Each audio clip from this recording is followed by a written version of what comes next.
Hi guys, అందరికి కూడా good morning. ఇవాళ వీడియోలో ఏంటంటే ఐఓసిఎల్ నుంచి అయితే మనకైతే జాబ్ నోటిఫికేషన్ అనేది అయితే రిలీజ్ అయితే అయ్యింది. సో మనకు రిలీజ్ అయింది వచ్చేసరికి junior engineer or junior officer jobs అనేది అయితే రిలీజ్ కావడం అయితే జరిగింది. సో ఇది వచ్చేసరికి గ్రేడ్ E0 అని అయితే ఇవ్వడం అయితే జరిగింది. సో మనకు సెలక్షన్ ప్రాసెస్ వచ్చేసరికి కంప్యూటర్ బేస్డ్ టెస్ట్ ద్వారా అయితే మనల్ని అయితే సెలెక్ట్ అయితే చేస్తున్నారు.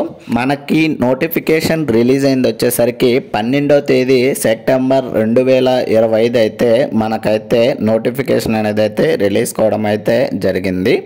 సో ఈ యొక్క ఐఓసిఎల్ ఫుల్ ఫామ్ ఏంటంటే ఇండియన్ ఆయిల్ కార్పొరేషన్ లిమిటెడ్ అండి. సో మనకు రిలీజ్ అయినటువంటి జాబ్స్ ఏంటి ఏమనేది అయితే చూద్దాము. సో ఈ యొక్క జూనియర్ ఇంజనీర్ లేదా జూనియర్ ఆఫీసర్ పోస్ట్కి మనకు రిలీజ్ అయినటువంటి జాబ్స్ వచ్చేసరికి chemical related and mechanical, electrical and instrumentation related అయితే జాబ్స్ అనేది అయితే రిలీజ్ కావడం అయితే జరిగింది.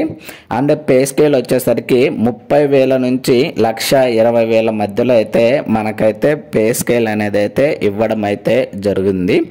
అండ్ నెక్స్ట్ వచ్చేసరికి క్వాలిఫికేషన్ వచ్చేసరికి 3 years డిప్లొమా అయితే చేసి ఉండాలని అయితే చెప్తున్నారు.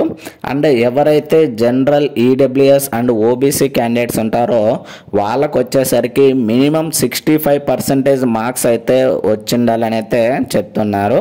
ఎవరైతే SC ST physically handicapped candidates ఉంటారో వాళ్ళకు వచ్చేసరికి మినిమం 55% మార్క్స్ అయితే వచ్చిండాలని అయితే చెప్తున్నారు. అండ్ నెక్స్ట్ వచ్చేసరికి domain specific paper for CBT అని అయితే ఇవ్వడం జరిగింది. అండ్ ఎలిజిబిలిటీ డిసిప్లిన్ డీటెయిల్స్ అయితే ఇవ్వడం అయితే జరిగింది. సో కెమికల్ పేపర్కి వచ్చేసరికి ఎవరైతే కెమికల్ ఇంజనీరింగ్ కానీ, కెమికల్ టెక్నాలజీ కానీ, కెమికల్ టెక్నాలజీ ఫర్టిలైజర్ కానీ, పెట్రోకెమికల్ ఇంజనీరింగ్ కానీ, పెట్రోకెమికల్ టెక్నాలజీ కానీ లేదా రిఫైనరీ అండ్ పెట్రోకెమికల్ ఇంజనీరింగ్ కానీ చదివినటువంటి వాళ్ళకైతే ఈ పేపర్ అనేది అయితే కంప్యూటర్ బేస్డ్ టెస్ట్ అనేది అయితే కండక్ట్ చేయడం అయితే జరుగుతుంది. అండ్ ఎవరైతే మెకానికల్ కంప్యూటర్ బేస్డ్ ఎగ్జామ్ రాస్తుంటారో మెకానికల్ చదివినటువంటి వాళ్ళకైతే డిప్లొమాలో వాళ్ళకి యూజ్ఫుల్ అండి. నెక్స్ట్ వచ్చేసరికి ఎలక్ట్రికల్ కానీ, ఎలక్ట్రికల్ అండ్ ఎలక్ట్రానిక్స్ కానీ, లేదా ఎలక్ట్రికల్ పవర్ సిస్టమ్స్ కానీ, లేదా ఎలక్ట్రికల్ ఇంజనీరింగ్, ఇండస్ట్రియల్ కంట్రోల్ కానీ వీళ్ళందరికీ కలిపి ఎలక్ట్రికల్ పేపర్ అనేది అయితే ఎగ్జామ్ అనేది అయితే కండక్ట్ చేయడం జరుగుతుంది. అండ్ నెక్స్ట్ వచ్చేసరికి ఇన్స్ట్రుమెంటేషన్ వైజ్ వచ్చేసరికి ఎవరైతే డిప్లొమాలో ఇన్స్ట్రుమెంటేషన్ కానీ, ఇన్స్ట్రుమెంటేషన్ అండ్ ఎలక్ట్రానిక్స్ కానీ, లేదా ఇన్స్ట్రుమెంటేషన్ అండ్ కంట్రోల్ కానీ, లేదా అప్లైడ్ ఎలక్ట్రానిక్స్ అండ్ ఇన్స్ట్రుమెంటేషన్ చదివింటారో వాళ్ళైతే ఈ ఎగ్జామ్ ఇన్స్ట్రుమెంటేషన్ ఎగ్జామ్కి అయితే ఎలిజిబుల్ అని అయితే చెప్తున్నారండి. సో ఇది మన కంప్యూటర్ బేస్డ్ ఎగ్జామినేషన్ సంబంధించి. అండ్ నెక్స్ట్ వచ్చేసరికి ఏజ్ లిమిట్ విషయానికి వచ్చేసరికి మనకైతే బిలో 26 years అయితే ఉండాలని అయితే చెప్తున్నారు. సో అది ఎప్పటికంటే 1 July 2025 నాటికైతే కౌంట్ చేయడం అయితే జరుగుతుంది. నెక్స్ట్ వచ్చేసరికి ఇంపార్టెంట్ డేట్స్ అనేది అయితే చూద్దాము. So starting date online application వచ్చేసరికి 12వ తేదీ సెప్టెంబర్ 2025 స్టార్ట్ అయ్యి 28వ తేదీ సెప్టెంబర్ 2025 నాటికైతే ఎండ్ అయితే అవుతుంది. And admit card release date వచ్చేసరికి 16వ తేదీ అక్టోబర్ 2025 అయితే మనకైతే అడ్మిట్ కార్డ్ అనేది అయితే రిలీజ్ చేస్తారు.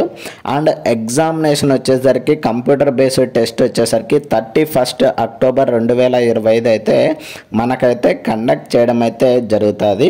సో అఫీషియల్ వెబ్సైట్ వచ్చేసరికి www.iocl.com అనే వెబ్సైట్లోకి వెళ్ళి అయితే మనమైతే అప్లై చేయాల్సిందైతే ఉంటుంది. అండ్ వీడియోను చాలామంది చూస్తున్నారు కానీ లైక్ చేయట్లేదు, ప్లీజ్ లైక్ అయితే చేయండి గైస్. అండ్ ఇలాంటి మరిన్ని వీడియోస్ అండ్ మరిన్ని అప్డేట్స్ కోసం అయితే please like, share and subscribe చేసుకోవడం అయితే మర్చిపోద్దండి గైస్. అండ్ నెక్స్ట్ వచ్చేసరికి ఈ యొక్క PDF యొక్క లింక్ని అయితే నేనైతే కింద డిస్క్రిప్షన్లో ఇస్తాను, అక్కడికి వెళ్ళి అయితే చెక్ చేయండి గైస్. అండ్ మనకు సెలక్షన్ ప్రాసెస్ విషయానికి వచ్చేసరికి ఫస్ట్ మనకైతే కంప్యూటర్ బేస్డ్ ఎగ్జామినేషన్ అయితే కండక్ట్ చేస్తారు. సో ఆ యొక్క కంప్యూటర్ బేస్డ్ ఎగ్జామ్ అనేది కంప్లీట్ అయిపోయిన తర్వాత మనకైతే group discussion and group task అయితే కండక్ట్ చేస్తారు. ఈ యొక్క group task and group discussion complete అయిన తర్వాత మనకైతే పర్సనల్ ఇంటర్వ్యూ అనేది అయితే కండక్ట్ చేయడం అయితే జరుగుతుంది. సో ఈ యొక్క కంప్యూటర్ బేస్డ్ టెస్ట్ వచ్చేసరికి మనకి మొత్తం 100 మార్క్స్కి అయితే కండక్ట్ చేయడం జరుగుతుంది. ఆబ్జెక్టివ్ మల్టిపుల్ చాయిస్ టైప్ అయితే కండక్ట్ చేస్తారండి. సో ఫస్ట్ సెక్షన్లో ఏంటంటే మనం అప్లై చేసే పేపర్ని బట్టి మనకు వాటి మీద అయితే 50 క్వశ్చన్స్ అయితే కండక్ట్ చేయడం జరుగుతుంది. అండ్ నెక్స్ట్ వచ్చేసరికి పార్ట్ బిలో జనరల్ యాప్టిట్యూడ్ అండి, క్వాంటిటేటివ్ యాప్టిట్యూడ్ నుండి 20 క్వశ్చన్స్ అనేది ఇవ్వడం జరుగుతుంది. లాజికల్ రీజనింగ్ నుంచి వచ్చేసరికి 15 questions and verbal ability of English language వచ్చేసరికి 15 క్వశ్చన్స్ అయితే ఇవ్వడం అయితే జరుగుతుంది. సో టోటల్గా 100 క్వశ్చన్స్ అయితే ఇవ్వడం జరుగుతుంది. సో టైం వచ్చేసరికి 150 నిమిషాలు అయితే టైం అనేది అయితే ఇవ్వడం అయితే జరుగుతుంది. అండ్ నెగిటివ్ మార్కింగ్ వచ్చేసరికి 1/4 అయితే నెగిటివ్ మార్కింగ్ అనేది అయితే కండక్ట్ చేయడం అయితే జరుగుతుంది. సో నెక్స్ట్ వచ్చేసరికి మనకి ఎగ్జామినేషన్ సెంటర్స్ వచ్చేసరికి మనకు తెలుగు పరంగా వచ్చేసరికి మనకి ఇవ్వడం జరిగింది రాజమండ్రి అండ్ ఇక్కడ వచ్చేసరికి హైదరాబాద్ ఇవ్వడం జరిగింది. అండ్ నెక్స్ట్ వచ్చేసరికి విశాఖపట్నం, విజయవాడ లేదా గుంటూరు, తిరుపతి, వరంగల్ అయితే ఇవ్వడం అయితే జరిగింది. అండ్ ఇంకా నెక్స్ట్ వచ్చేసరికి అదర్ లొకేషన్స్ కూడా ఇవ్వడం జరిగింది. రాయ్పూరు అండ్ నుంచి Mysore and Kanpur, Jaipur, Guwahati and next వచ్చేసరికి కోల్కతా, మదురై ఇలా ఎగ్జామినేషన్ సెంటర్స్ అనేది అయితే ఇవ్వడం అయితే జరుగుతుంది. మనమైతే 3 చాయిస్ అయితే ఇచ్చుకోవచ్చు ఎగ్జామినేషన్ సెంటర్స్కి అయితే. ఈ యొక్క ఎగ్జామ్ అనేది కంప్లీట్ అయిపోయిన తర్వాత మనకైతే షార్ట్ లిస్టింగ్ చేస్తారు. సో ఆ యొక్క షార్ట్ లిస్టింగ్ కంప్లీట్ అయిపోయిన తర్వాత మనకైతే group discussion and group task అయితే కండక్ట్ చేస్తారు. సో ఈ యొక్క group discussion and group task complete అయిపోయిన తర్వాత పర్సనల్ ఇంటర్వ్యూ అయితే చేయడం అయితే జరుగుతుంది. సో కంప్యూటర్ బేస్డ్ టెస్ట్లో 85% వెయిటేజ్ తీయడం జరుగుతుంది. అండ్ నెక్స్ట్ వచ్చేసరికి గ్రూప్ డిస్కషన్ అండ్ గ్రూప్ టాస్క్లో వచ్చేసరికి 5% వెయిటేజ్ అండ్ నెక్స్ట్ వచ్చేసరికి పర్సనల్ ఇంటర్వ్యూ వచ్చేసరికి 10% అయితే ఇవ్వడం అయితే జరుగుతుంది. సో ఈ విధంగా 100% వైజ్ మనల్ని అయితే సెలెక్ట్ చేయడం అయితే జరుగుతుంది. నెక్స్ట్ వచ్చేసరికి అప్లికేషన్ ఫీజు విషయానికి వచ్చేసరికి ఎవరైతే ఎస్సీ, ఎస్టీ, ఫిజికల్లీ హ్యాండిక్యాప్డ్ ఉంటారో వాళ్ళకు వచ్చేసరికి అప్లికేషన్ ఫీజు అయితే ఎటువంటి అప్లికేషన్ ఫీజు లేదండి. సో వాళ్ళైతే ఫ్రీగా అయితే అప్లై అయితే చేయొచ్చు.